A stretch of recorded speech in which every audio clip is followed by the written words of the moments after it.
Today's video is going to be all about Concord, the hot new first-person shooter that's making its rounds right now on the PlayStation console, slowly going to work its way out to PC.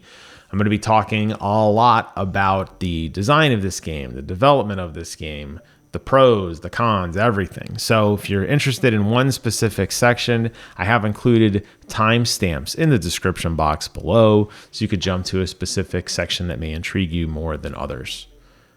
This game comes to us from Firewalk Studios, which is a subsidiary of PlayStation Studios, owned now by Sony Interactive Entertainment as of 2023.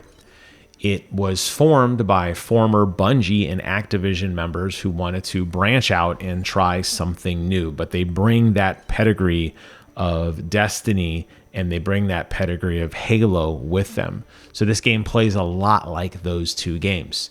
Concord is their big first new adventure, and it is the first of many live service games that Sony is pivoting to as a result of the Jim Ryan era. Now, Jim Ryan's long gone, but as you know, games take a long time to development. They're finally starting to trickle out, and we're seeing a lot of live service games that are coming out now through the Sony umbrella. This is the first of many, and the question is, can this live service game thrive in a very heavily saturated market of existing live service games? Now, there's always the fear with a live service game. You know, it could have bad reception and become a dead game. It could rely too heavily on microtransactions. It could not have enough new content or meaningful content to sustain it. These are the fears I had when going into this demo. But wow, I have got to admit, when you start playing this game and that PlayStation polish just oozes into every single thing you do, music design, graphic design, controls, it has that Bungie finesse. Everything feels fluid. I've got to admit, a lot of my fears of what this game might not be are immediately alleviated. And I can tell you by the first cutscene when I got into the menu and the music's blaring and I'm really taking in the user interface and the HUD, I had such a big grin on my face and I was really excited.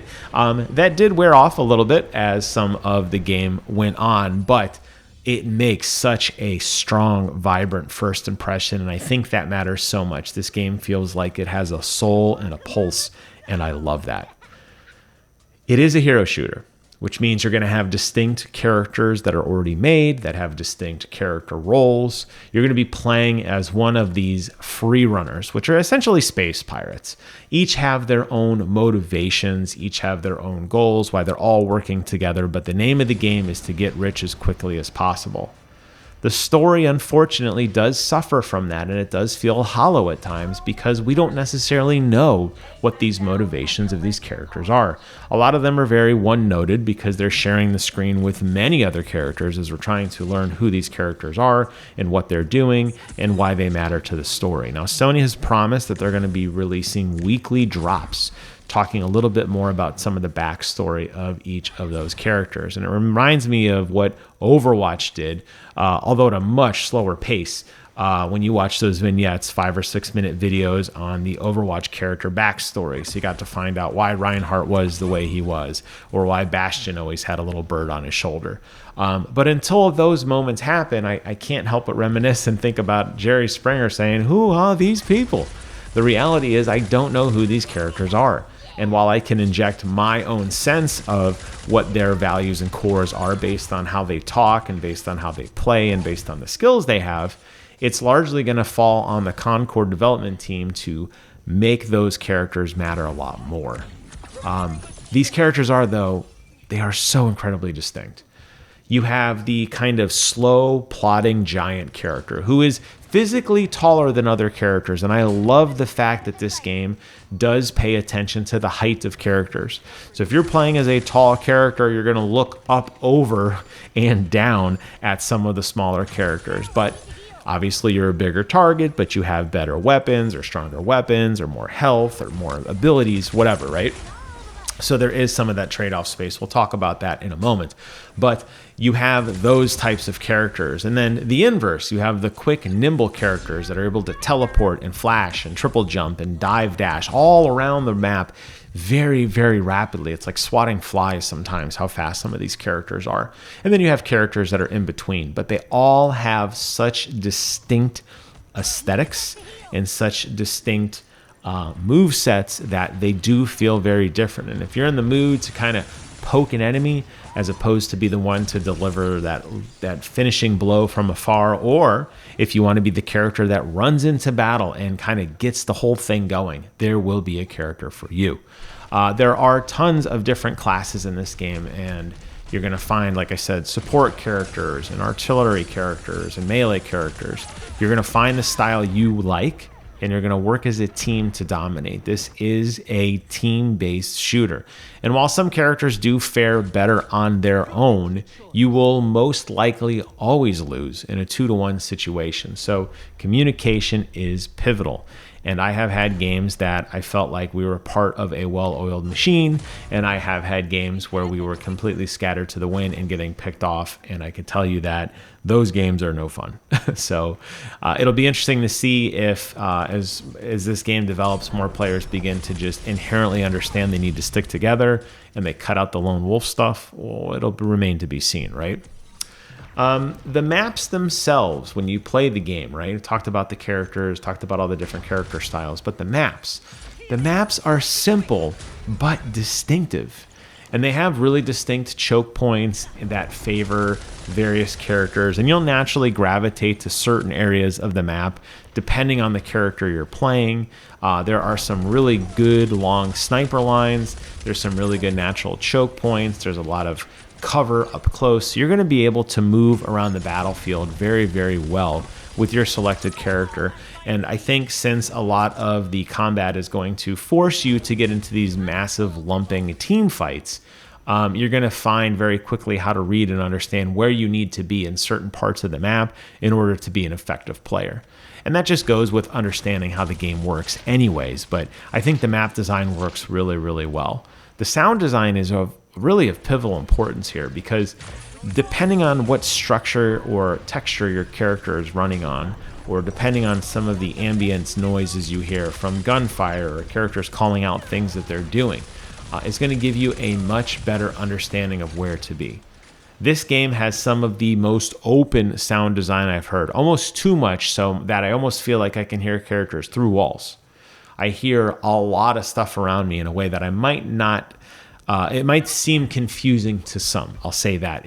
It doesn't, you're not going to be able to sound horror in this game the way you would do in something like Call of Duty Modern Warfare, where you could close your eyes and basically count how loud a footstep is getting until an enemy's near you.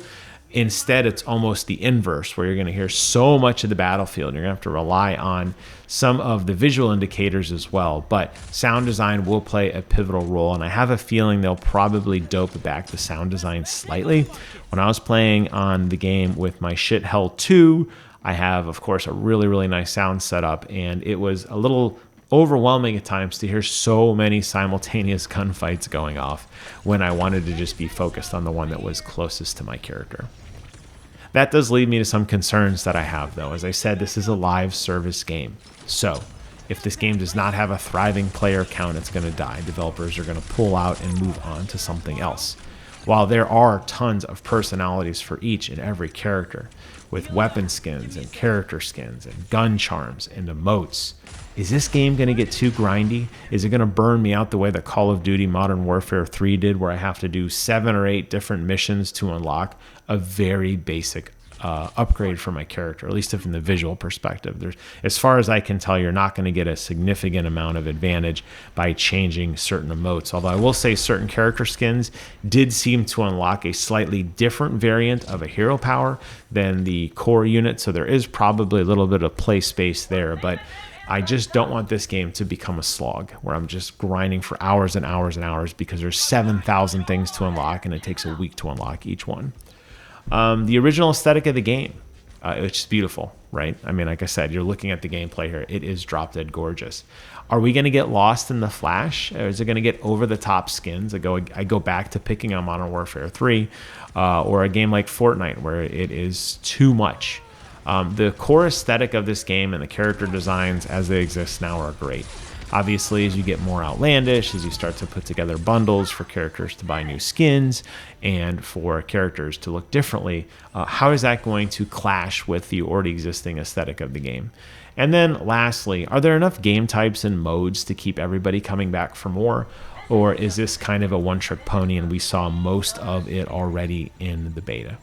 We don't know. But I want to leave you guys with some positive, lasting impressions. Like I said, this game has a lot going for it. I think it has good bones. I think there is some refinement that needs to happen, but I think this game felt so good and it got me invested in the world so rapidly. I really went from somebody who was a casual player until, after playing the beta, being very interested and highly considering jumping into a pre-order so I can play day one.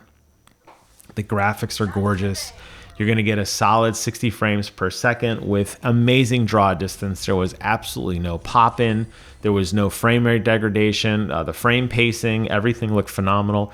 Even at distance, it didn't look like characters were slowing down or getting blurry or out of focus at range. Everything felt and looked awesome. I never noticed anything that just took me out of the world. So they did a phenomenal job of building an engine to support this really, really nice gameplay. Playing on the DualSense, and I play on the DualSense Edge, but even just the standard stick, it felt so smooth and crispy.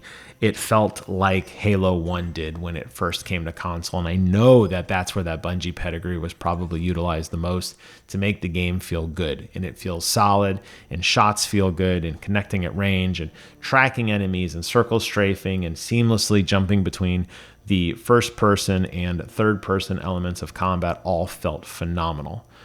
Each character is oozing and dripping with personality. Like I said, we still don't know their backstory yet, but just the way that they carry themselves in the battlefield, the voice lines they say, the skills they have, the weapons they use, their costumes, all felt and looked so, so good. And the character skills that they do have don't break the game. You're not going to get this character that's going to cast some ultimate that's going to one-shot everybody. Now, there is balancing that needs to occur, absolutely. But I felt like given the right tools, or at least understanding the limitations of my character, I could force combat to work in my advantage with my skills. And I think there is a high skills ceiling here for the very few amount of skills that you get to select from when you're playing. But when used properly, I think can absolutely turn the tide of battle. So I like Concord. Like I said, I went into it a little nervous, maybe thinking it wasn't the game for me. I spent a few hours this weekend playing through the beta, and I really enjoyed it. And I'm going to be sad when they take it away, and I'm looking forward to the next round of beta to see if the developers begin to integrate some of that feedback and work on some of the balancing. And assuming this game takes off, which I hope it does, I could absolutely see myself continuing to play this game, continuing to get little drip feeds of the story, working through some of the challenges, and having an absolute blast doing it. So if you are a PlayStation 5 or a PC owner, the open beta will launch next weekend. So that's like July 18th, 19th, and you'll be able to check it out then. And I'm sorry, July 19th through the 21st. You'll be able to check it out then, and you'll be able to see for yourself. I do recommend you check it out, and I think you're going to be highly, highly impressed, just like I was. That'll wrap up my impressions on Concord.